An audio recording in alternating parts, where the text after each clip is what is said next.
Okay, this is your first video and I don't care that everything's messy. So forget about what you're trying to do. The first thing we're going to do is talk about just how to make a slip knot and how to start crocheting.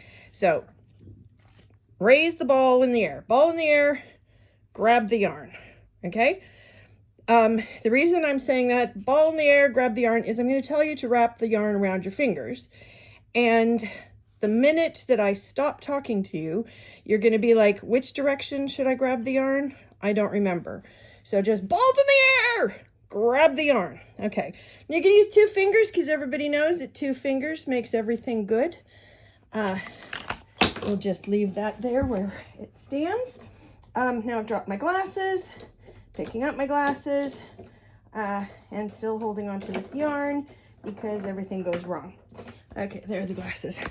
Okay, so what you're going to do is you're going to take your yarn and you've grabbed it and you're going to wrap it around your fingers. Okay, see that? And then you're going to wrap it around your fingers a second time. And if you're pointing at yourself, hey, you, I know you, I know you. The second time you wrap it around, you're going to wrap it around further away from you. Got it? So now you've got yarn wrapped around your fingers twice. If you're pointing away from you, this is the one that you just wrapped around. This was the first one you did, okay? So you've made this nice little notch here between your fingers, and you're going to stick the hook under the first one and grab the second one and pull it through. Okay, see, that's all you're doing.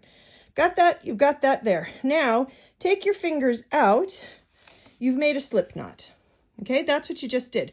Every project that you begin in crocheting begins with a slip knot. Now, I'm going to tell you, do your slip knot that way every single time.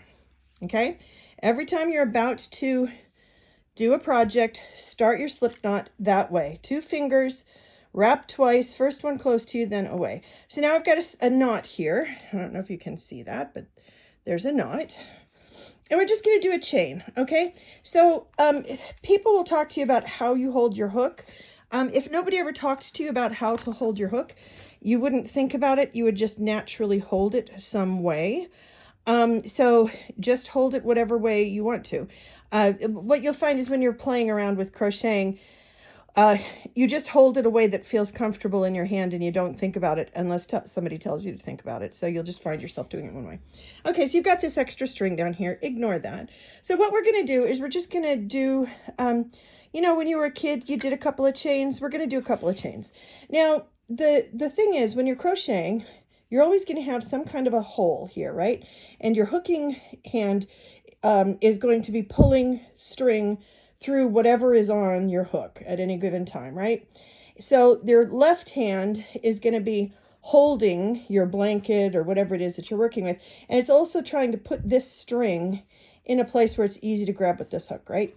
So, so people do different things to sort of like, to get it there, right? So you can kind of like, however you want to wrap it through your fingers or do whatever, because this is just like knitting where you're kind of thinking about tension as you're going along. And if you have it between your fingers, it's easy to loosen your fingers or put your fingers together or whatever to gauge the tension, but it doesn't really matter. Whatever feels good to you, you know, because basically at the end of the day, what you're wanting is you're going to be wanting to hold your crocheting with these fingers.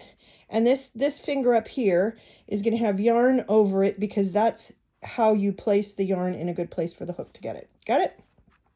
Okay, so I'm going to undo this now that we've talked about that a little bit. Slip knots, you can go boop, there it goes. And we're going to do that again. Ball in the air. Balls in the air. Grab the yarn. Just grab it. Now we're going to have 2 fingers. So we're going to do once around, and then the second time is to the back. Don't worry about what's happening with this yarn here. We don't care about that. All we care about is close to the end of your fingers, closer to your hand, and then under and pull this through. And see, when you have 2 fingers, it gives you all the space in the world to do that. So now you've got here, just pause there for a second and look. Yep, I've got that there. And then pull it through and you've got a slip knot. And when you do it that way, that makes it so that the long string here is the part that makes the knot go smaller. Anyway, so we're going to do a couple of chains. Let's just do a couple of chains. Again, whatever you do with your hand, doesn't matter. We're going to do some chains. So what you do is you did this when you were a kid. Grab the yarn with the hook, pull it through the hole. Now you've got a new hole. Grab the yarn with the hook, pull it through the hole. Another one. And we're going to do this 3 or 4 times, okay? So do that a few times. Okay, this has nothing to do with your, well, it does have something to do with your basket, but we're not making a basket right now. We're just making a chain. Okay, so now what I want you to do is I want you to look at that chain, okay? What the chain looks like is on one side, this one's a little bit loose, yours might be tighter, doesn't matter. But on one side, you're gonna have a long line of V's that look like a knitting column. You know, when you do a knitting stitch and you have a long line of V's. And then on the other side, you have what kind of look like purl stitches. You've got a round kind of a thing, kind of like a purl stitch. Okay, the reason I want you to do this is that when you are crocheting, all the time, there's going to be a V on one side and that loop on the other side. And all of the crochet stitches you do are basically taking your hook and sticking them under the V and through that little hoop that's on the back, okay? So when you stick your hook through there, you end up, this is hard to do on a camera as it turns out, but you just basically, that's what you're doing all the time. Is you're gonna, and so when you do the next row, basically you're adding another line of these V's on top. So the hook at the, or the, kind of thing at the bottom, that hole may have a bunch of stuff stuck to it. You don't know, but you're basically gonna just keep repeating that pattern where you have these V's on top and you stick your hook through the hole in the bottom. When your yarn is really loose, the way I've done it here, because I'm using the wrong size hook for this particular yarn, it sometimes it's not as obvious that you've got that V. And I'll tell you one thing, for your first row, it doesn't matter that much because this is really the bottom edge of whatever you're doing, most of the time. And you don't see anything. You could put it in the wrong place and it doesn't matter. The second row, it becomes super obvious what you're doing.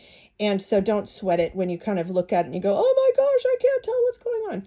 So anyway, so that's your first video. What I want you to do is do that a couple of times first. All you're doing, balls in the air, grab the yarn, wrap it around your finger once, and then once away from you, go through here, grab that and pause there for a second. And I have a reason that I'm telling you to pause there for a second, but you've just made a slip knot. That's all you've done. And then you're going to grab it and there's your slip knot.